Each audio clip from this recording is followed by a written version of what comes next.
Hello everyone, I'm Niamo. Doing this video so that you will know more about Reiki energy, and why it is so important to your life. The first thing I'm going to do is read an article that is excellent. It's from the Reiki.org website. You can go there and read it yourself as an introduction to what the energy is and why it is time for you to get Reiki. And by that I mean get it as in a session, or get it in terms of being able to give it to your family and friends. Okay, so what we've come to know about it is that energy is a theme that permeates many areas of complementary healthcare, including Reiki. So it's about energy. As you may know, Reiki means spiritual healing or universal, that's Rei, and then Ki, which means the energy or the life force. For historic and emotional reasons, two words have not been mentionable in polite academic research society, and those are energy and touch.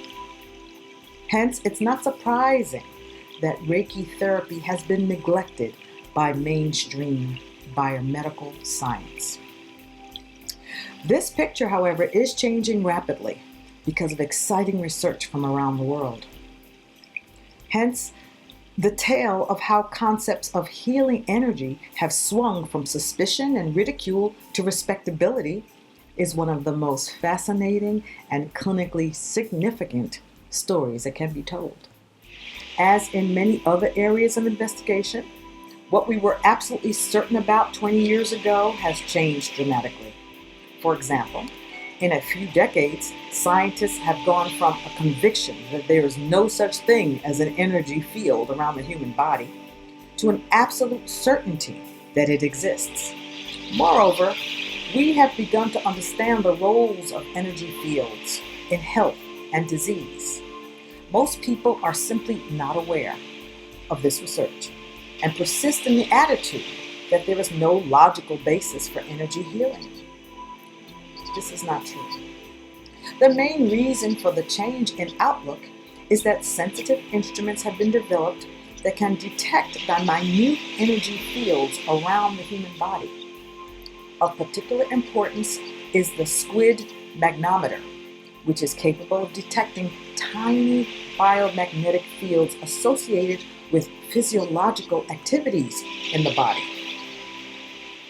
There's a figure 1, that you can look at, and this is the same field that sensitive individuals have been describing for thousands of years, but that scientists have ignored because there was no objective way to measure it. To summarize the discoveries that have been made, the editors of a new international journal commissioned a review of the concept of energy healing.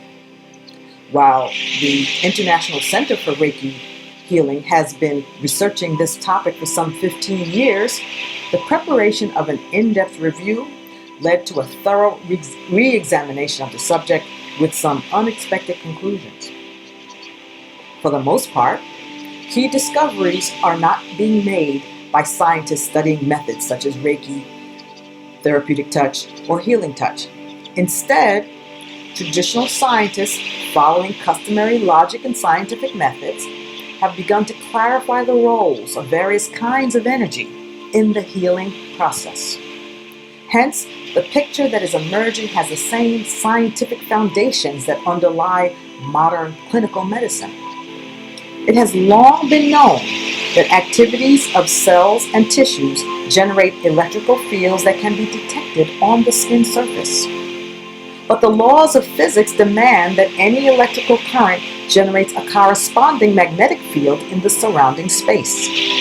Since these fields were too many to detect, biologists assumed they could have no physiological significance. This picture began to change in 1963. Gerhard Bohle and Richard McPhee of the Department of Electrical Engineering, Syracuse University in New York, detected the biomagnetic field projected from the human heart. They used 2 coils, each with 2 million turns of wire, connected to a sensitive amplifier.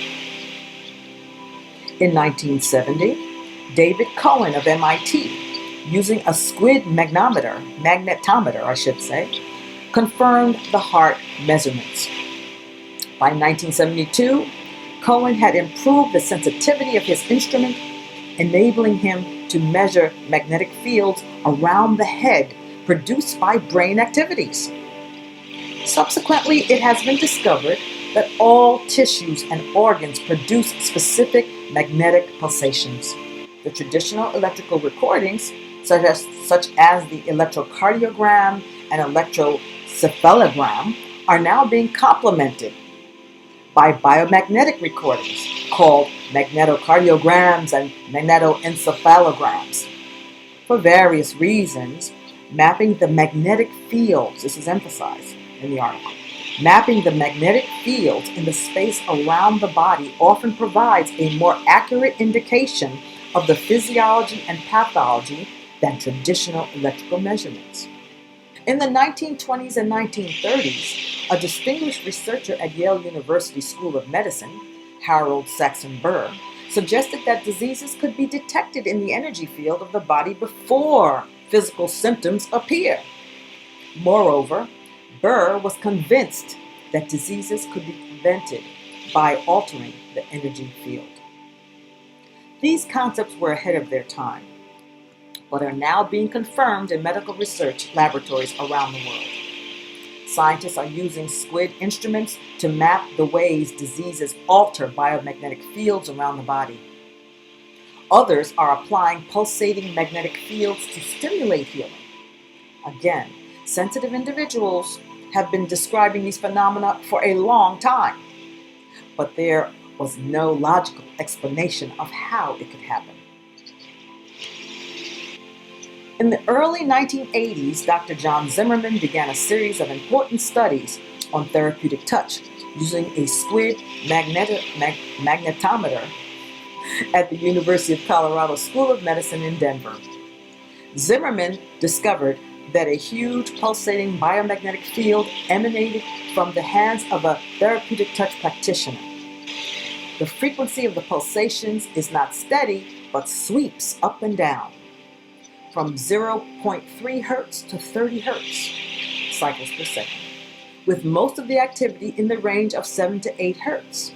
The biomagnetic pulsations from the hands are in the same frequency range as brain waves, and scientific studies of the frequencies necessary for healing indicate that they naturally sweep back and forth through the full range of therapeutic frequencies, thus being able to stimulate healing in any part of the body. Confirmation of Zimmerman's findings came in 1992, when Sito and colleagues in Japan studied practitioners of various martial arts and other healing methods. The Qi admission, that's QI, the Qi admission, from the hands is so strong that they can be detected with a simple magnetometer consisting of 2 coils of 80,000 turns of wire.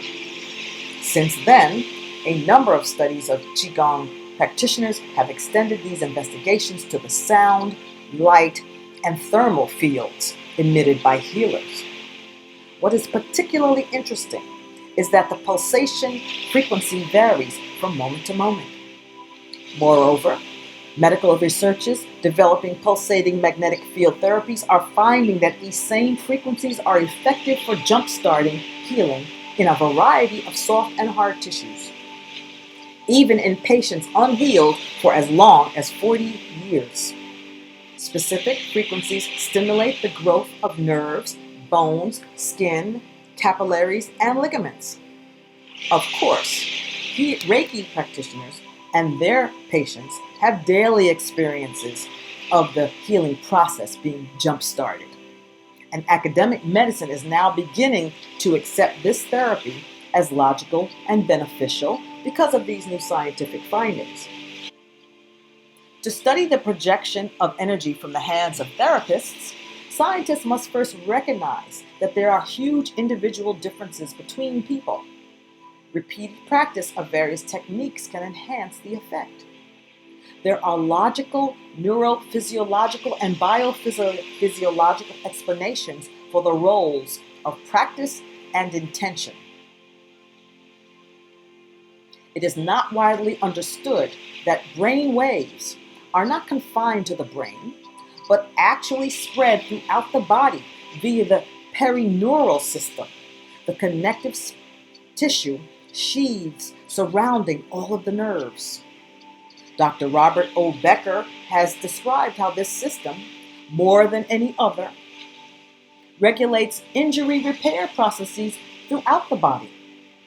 Hence, the entire nervous system acts as an antenna for projecting the biomagnetic pulsations that begin in the brain, specifically in the thalamus.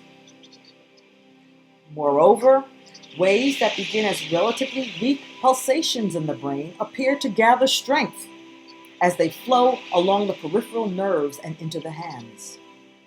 The mechanism of this amplification probably involves the perineural system and the other connective tissue systems, such as the fascia, that are intimately associated with it.